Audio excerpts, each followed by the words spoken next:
Welcome to the channel. So it's been about a month since I got laid off from my corporate job. Let's go for a walk and I want to share a few things that I learned.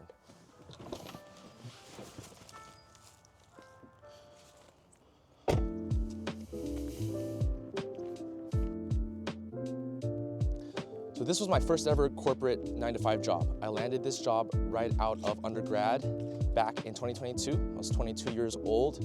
And at that time, I was just so over the moon on getting my first job, being able to, make my own money, get my own place, all of those things that come with, finally getting a big boy job.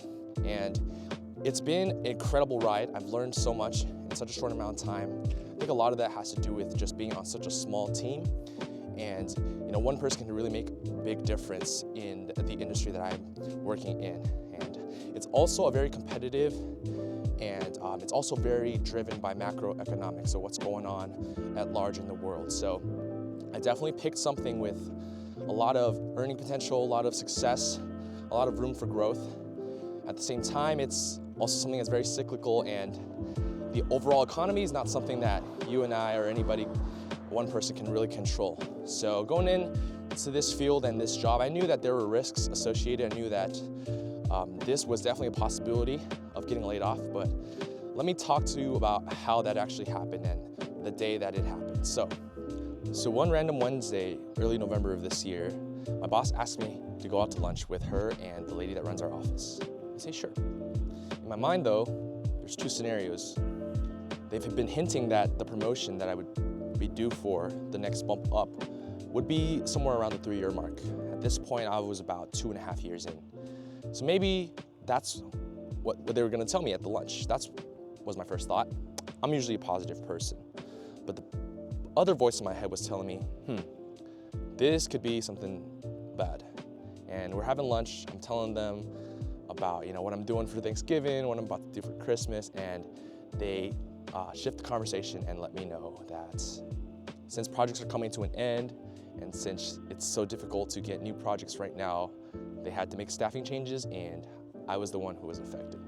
And when they broke the news to me, I remember in that moment, I kind of really just felt numb. I didn't really even feel anything. And they were sharing stories about when they had gotten laid off and how they cried and how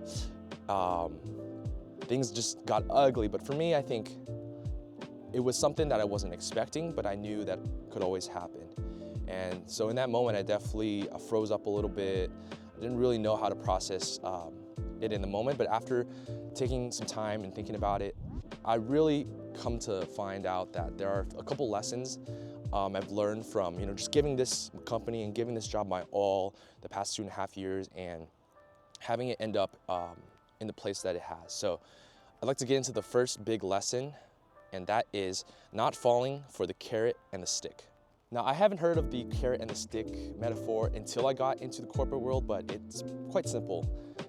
It almost compares a worker or someone to an animal, like a horse, and it's two types of incentives, right? The stick is the stick that is used to hit the animal to make them go forward, right? The punishment, the negative reinforcement. And the carrot is the opposite, right? The carrot is what's being dangled in front of the animal to make them continue, to keep them going, right? The positive reinforcement. And that's something that is prevalent in the corporate world. And most of the time, it's the stick, right? It depends on, I guess, the personalities of the people you're working with and your manager and the culture, though in my experience, it's mostly the stick. And the carrot, in the end, for me, it was that promotion at 3 years. And after that point, it would have been the next promotion and the next promotion, all the way until you're up on the corporate ladder, right? We know how that's supposed to go. Ultimately, I think the biggest problem with the carrot and stick metaphor is it's just really an illusion. I think a lot of people, it's really easy to get stuck in that mindset where you're looking for that next promotion and you're trying to avoid all of the things that you're doing wrong, but it can really put us in a box and reduce us down to an animal that doesn't have free will and the ability to make more and to create. So I think that was the biggest thing, is just being too locked in on that path and not turning my head and looking at other things I could be doing on the side, other opportunities, so that one day when the carrot and the stick are gone and I don't have that stable income or job, I know that I've been working on other things that fulfill me and that matter to me. The second lesson I learned ties pretty closely to that carrot and stick metaphor, and that is allowing myself to gain a false sense of security. I remember when I first got my first paycheck from my 9-to-5, I felt so accomplished.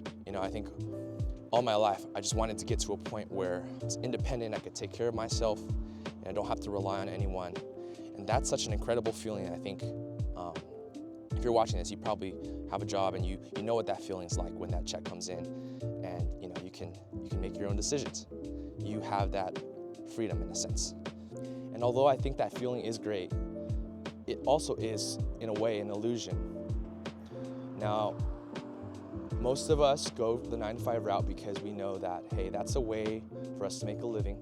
We'll have consistent money coming in, as opposed to other options where you're self-employed or you're a business owner. You don't have that guarantee. You don't have that financial security in a sense where money is coming in, right? And that's a totally different game you're playing compared to someone that's a salaried employee. The biggest thing I learned, though, is no matter how well you are doing in your role, for example, I was doing pretty well.